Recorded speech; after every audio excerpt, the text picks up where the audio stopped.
وہ چھتری اٹھا کر بارش میں چل پڑا، مگر کیوں؟ بارش اچانک تیز ہو گئی۔ اسکول کے باہر بچے اپنے بستے سنبھالے کھڑے تھے۔ ایک بچہ اپنی چھوٹی سی چھتری کھولے کھڑا تھا کہ اس کی نظر ایک عورت پر پڑی جو بارش میں بھیگتی اپنے بچے کو سینے سے لگائے کھڑی تھی۔ بچے نے چند لمحے سوچا، پھر آہستہ آہستہ چل کر ان کے پاس گیا۔ اس نے خاموشی سے چھتری عورت کے سر پر کر دی اور خود بارش میں بھیگنے لگا۔ عورت نے حیرت سے اسے دیکھا اور بولی، بیٹا تم بھیگ جاؤ گے؟ بچہ ہلکی سی مسکراہٹ کے ساتھ بولا، کوئی بات نہیں آنٹی، اگر میرا بھیگنا آپ کے بچے کو سردی سے بچا لے تو مجھے خوشی ہے۔ عورت کی آنکھیں بھر آئیں۔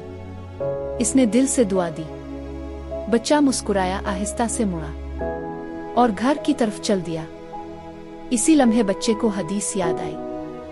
نبی کریم نے فرمایا، جو شخص کسی مومن کی دنیاوی تکلیف دور کرے، اللہ قیامت کے دن اس کی تکلیف دور فرما دے گا۔